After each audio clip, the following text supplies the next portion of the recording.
There's something unnatural about waking up and realizing your body isn't yours anymore. No matter how hard you try, you can't scream, can't blink, can't even move your fingers. All you can do is stare into the dark and wait for something to happen. And sometimes, something does. This happened 3 years ago, and I still don't know if I ever really woke up again. I'd been running on fumes. It was the end of my second semester in grad school, and everything was falling apart. I was behind on 3 projects. My advisor barely looked me in the eye anymore, and to top it all off, my mom had passed just 6 weeks earlier. It wasn't sudden, she'd been sick for a long time, but the funeral had drained whatever strength I had left. After that, I stopped eating properly, sleeping properly, feeling properly. By the time finals hit, I was stretched so thin I didn't feel human anymore. I'd moved off campus into a tiny studio apartment. Old building, radiator heat, thin walls. You could hear everything, people sneezing, footsteps overhead, creaking pipes. But that night, it was silent. Too silent. I remember collapsing onto my bed at 2:11 a.m. I'd been up for 2 days straight working on a literature review I barely understood. My laptop had died, and I hadn't even bothered plugging it in. I just laid back, fully clothed, eyes open, brain buzzing. And then, I was frozen. My eyes were wide open, but I couldn't move, couldn't shift, couldn't scream. At first, I thought it was exhaustion, that I'd finally snapped. But then I realized something that filled me with a deep, primal terror. I wasn't alone. The room was exactly how I left it. One lamp on, papers scattered across the floor, door shut. But near the foot of my bed, at the edge of the soft yellow glow, stood a figure. At first, I thought it was a dream, a shadow my mind was making up. But it wasn't. It didn't shimmer or vanish when I blinked. It stayed, still, watching. Its shape was wrong, too tall, limbs too thin. The outline flickered slightly, like it was glitching between 2 realities, barely there and far too real at once. I stared at it, paralyzed. And then it moved. Slowly, it stepped forward, dragging something behind it, something soft, like cloth or hair. The closer it came, the more my chest tightened. I couldn't breathe, but it wasn't panic. It was like the air didn't work anymore. The figure came to the side of my bed and crouched. I still couldn't see its face, just a smear of motion, like my eyes refused to process it. It leaned closer. I could hear it breathing, shallow, hollow, like lungs that didn't remember how to be alive. Then it spoke. Only 2 words. In a voice so familiar, it shattered me. You forgot. It was my mother's voice. Soft, calm, just like she used to sound when she'd read to me as a kid. And then the thing did something impossible. Its face stopped flickering and solidified into her. But it wasn't her exactly. It was wearing her face, like someone had tried to build a mask from memory. The eyes were wrong, too dark, too wide, and the smile didn't reach them. It just stretched, slow and forced, like it was trying to remember what humans looked like when they were happy. I tried to scream, tried to move, but I couldn't even cry. She leaned in until our foreheads almost touched. Her hair fell around my face, my mother's hair, thick and black and tied back the way she always wore it when she was cooking. I could smell her perfume. Jasmine. Exactly how I remembered it. The thing tilted its head and said, "You stopped talking to me." And that's when I realized. It didn't mean after she died. It meant before. In the months leading up to her death, I've been distant, swamped with school, overwhelmed. I ignored texts, put off phone calls, told myself I'd visit next week, then the next. And then she was gone. Sudden heart failure. Quiet. Peaceful. At least that's what they told me. But this thing, it wasn't peaceful. It was angry. Not the rage of a stranger. The rage of someone who'd loved you and been abandoned. She placed her cold hand on my chest, and I felt everything, every missed call, every text I didn't answer, every chance I had to be there and wasn't. It was grief, but with teeth. Then she said, "Let me back in." I didn't understand what she meant. Not until I felt something press against my ribcage inside me, like fingers reaching through bone. I heard whispers, not in the room, in my head. "Let me back in. Let me back in. Let me back in." Over and over, overlapping, echoing, until it felt like my skull would split in 2. And then I could move, just for a second. My hand twitched. I grabbed the edge of the blanket and pulled it over my face, like a child hiding from a nightmare. The moment I did, the whispers stopped. The room went silent. When I finally looked again, the room was empty. The lamp still glowed. The papers still scattered. and I was soaked in sweat. I stayed awake until the sun rose. The next day, I drove 6 hours to my mother's grave. I didn't bring flowers. I didn't say anything. I just stood there, heart pounding, waiting. But nothing happened. That night, I slept with the lights on. And still do. Because I'm afraid if the room gets too dark, I'll hear her again, telling me, I let her die alone. And next time, she won't ask to come back. She'll just take my place.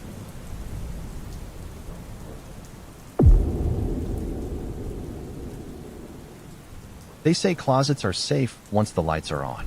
But I can tell you right now, that's a lie. Because I saw something in the light. Something I was never meant to see. And I haven't slept since. This happened last spring, during one of the worst stretches of my life. I'd just moved into a new apartment. One of those old converted houses with uneven floors, crooked hallways, and doors that don't fully shut. I picked it because it was cheap, close to work, and at the time, I was broke and desperate. My dad had just died. Work was spiraling. I hadn't talked to my sister in months. I needed quiet. I needed solitude.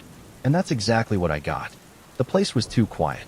Not peaceful, empty, like it had been abandoned for years, and I was just squatting in the bones of someone else's life. The closet in the bedroom was the first thing that made me uneasy. It wasn't even a real closet, just a shallow alcove with an old wooden door that never latched all the way.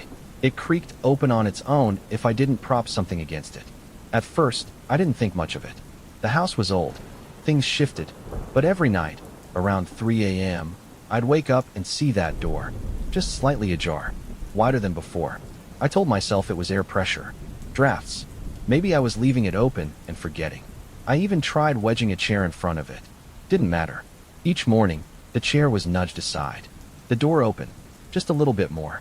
I started losing sleep. Not just from the door, but from the feeling I'd get lying in bed, that something was watching me, like a weight sitting on the room, just outside the edges of light. I bought blackout curtains, noise machines, started falling asleep with the TV on. It didn't help. The nightmares started.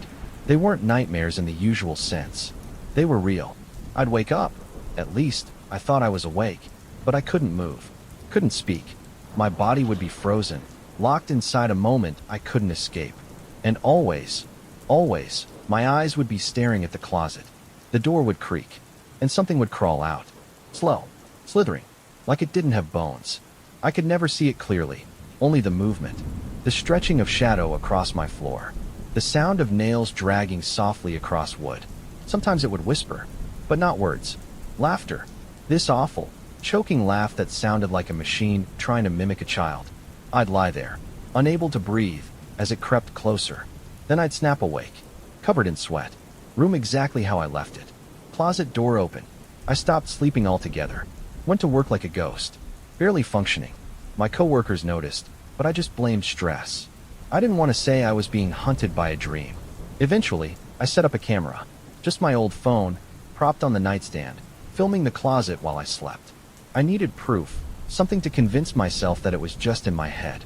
That night, I took melatonin, laid in bed, and tried to stay still.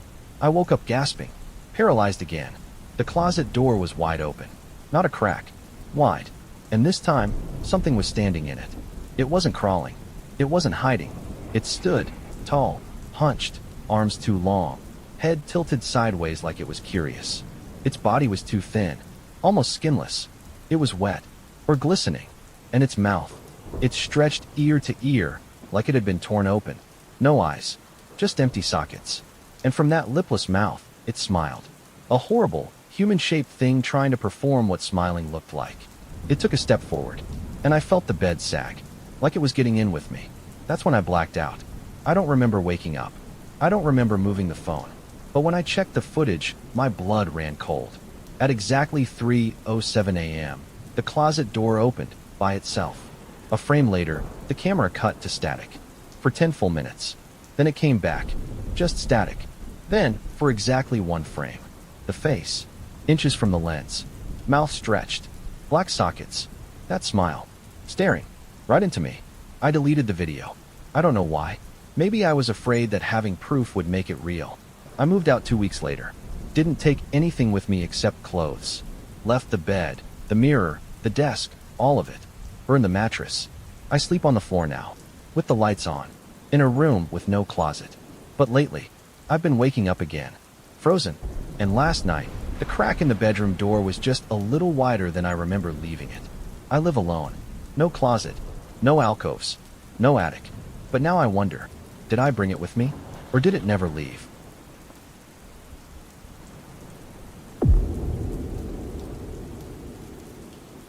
There's nothing worse than waking up and realizing you're not alone in your own body. You think you're safe in your bed, wrapped in blankets, surrounded by familiar walls. But when you can't move, can't scream, and something else is there, grinning in the dark, you start to question everything. I didn't believe in sleep paralysis before that night. I do now, and I'm still not sure I ever really woke up. It started during the second month of my recovery. I'd been in a motorcycle accident that shattered my leg and left me with 3 metal pins and a whole lot of time in bed. Pain meds kept me numb. The pain itself kept me quiet. For most of those first weeks, the days blended together. TV, dark windows, the smell of antiseptic and microwaved meals. My brother, Nate, came by every few days to help. He brought groceries, did laundry, sat with me in silence when the morphine made my mouth too slow to speak. We weren't always close, but the crash pulled us tighter, at least for a while. Then one day, he stopped showing up. No texts, no call, just gone. That night, I woke up gasping. At least, I thought I did. My eyes were open. My body was stiff. And I couldn't move. Not even blink. Everything in my room looked the same. The cluttered shelves, the crumpled hoodie on the floor, the TV still playing reruns of some show I didn't care about. Except for the sound. There was a noise I couldn't place. Faint at first, then clearer. Laughter. Slow. Soft. Like a child giggling from under the bed. It didn't sound human. It sounded like someone trying to pretend to be human. Like a recording looped one too many times. And then I saw the closet door. Wide open. I never left it open. I stared, paralyzed, heart pounding, trying to convince myself this was just another side effect of the medication. But then I saw the shadow move. Something crawled out, low to the ground, limbs bending wrong. The darkness around it seemed to cling, like it brought its own night with it. It dragged itself closer, slowly, laughing the entire time. And then it stopped, just at the foot of my bed. I couldn't see its face, until it threw something onto my chest. Something heavy, wet. My breath caught in my throat. Because it was a head, a severed human head. Eyes closed, blood pooling into the sheets around it.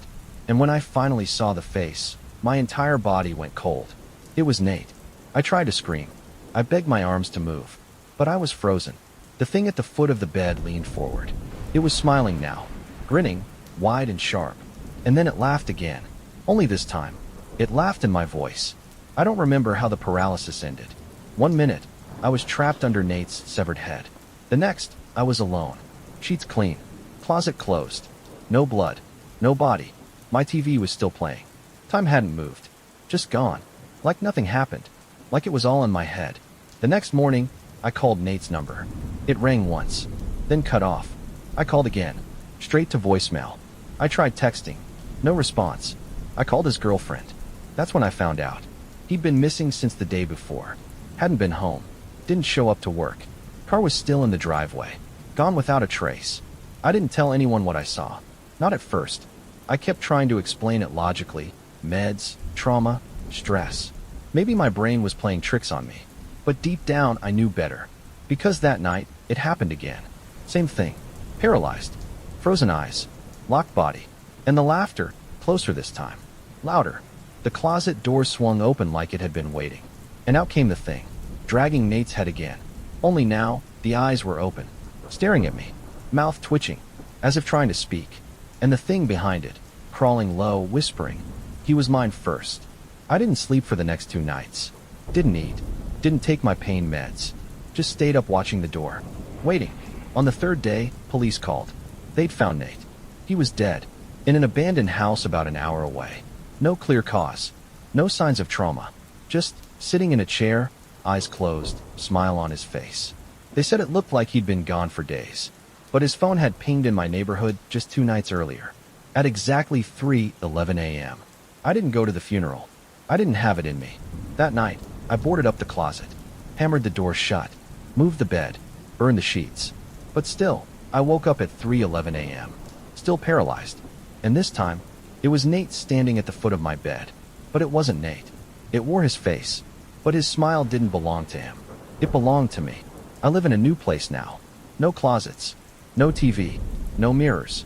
But sometimes, just before I fall asleep, I still hear it. That laugh, just beneath my breath, like something waiting for me to go missing next.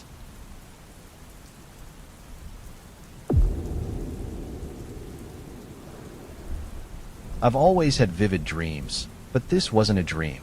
It felt like a warning, and I didn't understand what it meant until it was too late. It started a few weeks after my dad's surgery. He'd had a stroke in late February, and even though the doctors said he was stable, something about him felt off afterward. He'd drift off mid-sentence, forget things he'd said seconds earlier, or just sit there staring at nothing. The doctors called it residual cognitive fog, but I knew him. Something had followed him back. I moved into my parents' house for a while to help out. My mom needed the support, and frankly, so did I. I'd just broken up with my partner, left my job, and was floating in that terrifying post-adulthood limbo where everything you thought was solid turns to fog. Their house hadn't changed much since I left for college. Same ticking clock in the hallway, same beige walls, same creaky floorboards that gave away every midnight snack trip. But one thing had changed. The guest room. I'd slept in there before, plenty of times. But now, the moment I walked in, something felt wrong. The air felt heavier, like the room was waterlogged. The light bulb flickered when I turned it on, and the mirror on the far wall had been covered by a thick blue blanket, tacked in place with old nails. When I asked my mom about it, she just said, it started reflecting things we didn't like. Then changed the subject. I didn't push. The first night I stayed over, I barely slept. Not because of noise, but because of silence. The house was too still. Even the wind outside seemed to avoid the walls. Around 3 a.m., I woke up completely still. Eyes open, but locked in place. I'd had sleep paralysis before, once or twice in college, but this was different. This time, I didn't feel alone. I couldn't turn my head, but I could see the mirror in my peripheral vision. Even though it was covered, I could feel something behind it. Something watching, something weeping. Softly at first, like someone quietly crying in another room. But then louder, and closer. I felt a presence in the corner. The sound of shuffling feet. A low, guttural breath. And then, a voice. Not loud, not clear, but full of sadness. You left us. I wanted to scream. My throat burned. Tears streamed down my face. Not from fear, but from the sound of that voice.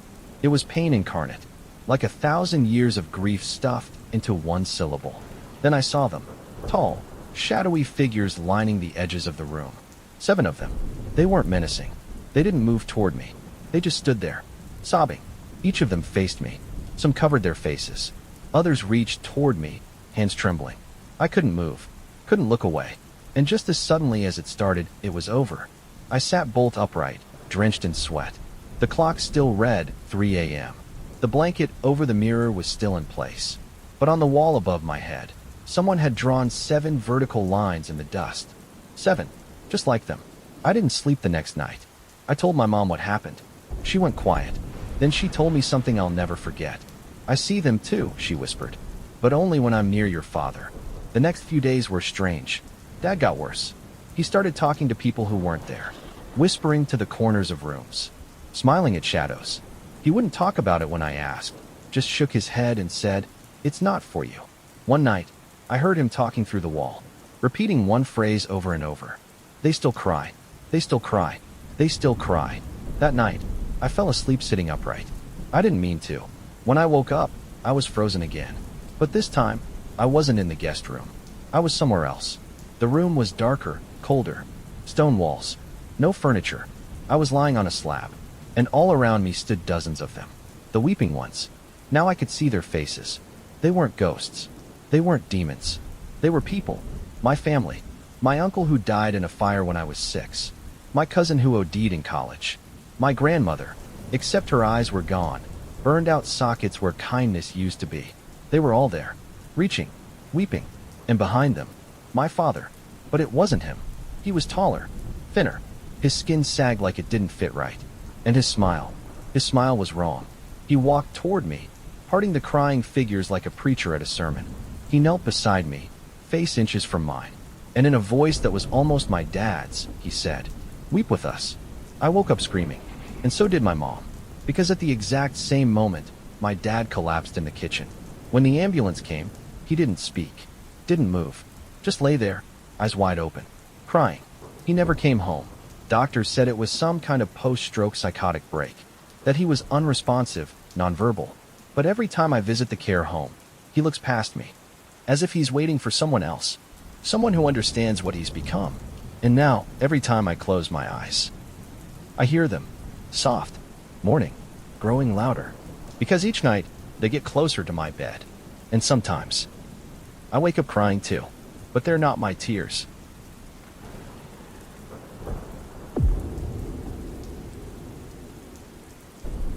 You ever hear a sound so wrong, so off, that your body knows it before your brain does? That's how this all started. A sound coming from a bush outside my bedroom window. I live in a quiet neighborhood. Not the kind of quiet that feels peaceful, more like the kind that's too still. Everyone here keeps to themselves. We wave at each other when we roll the trash bins out, but no one ever really talks. It's the kind of place that looks safe on the outside but hums with this quiet tension. Like everyone's pretending nothing bad has ever happened here. But I know better, because something bad happened to me, and it all began 2 weeks ago. It was around 11:30 p.m. I was brushing my teeth, winding down, scrolling on my phone with the other hand like we all do when something made me freeze. A sound coming from just outside the window. Now, my bedroom faces the backyard, which is mostly fenced in, except for a small gap near the trees. I assumed it was an animal at first, raccoon, maybe a stray cat, but this sound wasn't right. It was like a voice, but broken, gurgling, clicking, like someone trying to speak with a throat full of water and gravel. I turned off the bathroom light and stood there in the dark, listening. That's when I realized. It wasn't just a sound. It was a pattern, repeating. Something was saying something, over and over. Only 2 syllables, not quite words, but familiar. G.I. Chuck, G.I. Chuck, G.I. Chuck. It was coming from the bush right outside my window. I crept to the edge, slowly peeled the blinds back. And there it was, crouched low, too pale for an animal, too thin for a person. Its limbs looked jointed in the wrong places, like they bent outward. Its face was pressed between the branches, just inches from the glass, as if it was listening to something inside my room. And it was grinning, but the mouth was wrong. It didn't open up. It stretched sideways, way past where cheeks should stop. Its eyes were sunken, round, and glassy. Not like they could see, more like they were reflecting things they shouldn't. I didn't move. I didn't breathe. And then it spoke again. G.I. Chuck. I shut the blinds and backed away, heart hammering. I stood in the hallway for a good 5 minutes, staring into the dark, trying to tell myself I imagined it. When I finally looked again, the bush was empty. I didn't sleep that night. I kept every light on, played a podcast at full volume just to drown out the silence. But nothing happened. Not the next night, either. Or the one after that. By the 4th night, I convinced myself it was a hallucination. Maybe a trick of the shadows, mixed with exhaustion. Then came the paralysis. I've had sleep paralysis a few times before. It's awful, but manageable. Usually, it's just the feeling of being stuck. Can't move, can't speak. Sometimes there's a weight on your chest, a sense of something watching you. But this time was different. This time, it brought something with it. I woke up in the dark, unable to move. The room was silent, but not empty. Something was at the foot of the bed. I couldn't see it at first, only the suggestion of a shape. Crawling, low, like it had too many legs. It circled the bed, and the moment it passed my side table lamp, I saw it. The same thing. From the bush. Only now it was closer. Bigger. Its face clearer. Its mouth twitched like a puppet on strings. And then, G.I. Chuck. The sound echoed inside my skull. Not in the room. In me. And that's when it climbed onto the bed. I could feel the pressure on the mattress. The way the blanket tugged ever so slightly as it moved. It leaned in, but its face inches from mine. I wanted to scream, beg, anything, but I couldn't. It opened its mouth again, and a voice came out, but not its own, mine. It mimicked my voice perfectly. You saw me. Then everything went black. I shot awake hours later. Room normal. Lights still off. No sign of anything. But the bed sheets were pulled halfway off, and the mattress still had an impression on it, like someone had just gotten up. I checked the bush outside. Nothing. But in the dirt beneath it, I saw tracks. Bare feet. Small. Narrow. Toes long and sharp. Like they were made to cling to trees. I didn't tell anyone. Who would believe me? But I started digging. Looking for stories. Images. Anything. And then I found a forum post from someone 3 towns over. Posted just last year. Title. Something mimicked my voice. They described waking up in paralysis, hearing a strange clicking noise, and seeing something crouched outside their window. It spoke. Repeated one sound. G.I. Chuck. Same word. Same shape. But this person, whoever they were, they didn't stop there. Their post ended with this. It always shows itself first. Then it waits. And when you stop being afraid, it comes inside. I've stopped sleeping. Stopped dreaming. But last night, I slipped up. Just for a moment. I closed my eyes. Just a blink. And when I opened them, it was standing in the hallway. No crawling this time. Just standing. Watching. Smiling. And this time, it didn't say G.I. Chuck. It said, "You're almost ready." I don't know what that means, but I've started hearing it in my own voice now, echoing in places I never said anything. Recordings. Phone calls. And today, when I checked my voicemail, it was me, whispering, repeating, G.I. Chuck, G.I. Chuck, G.I. Chuck. Only I never made that call. And I never said that word. Not out loud. Not yet.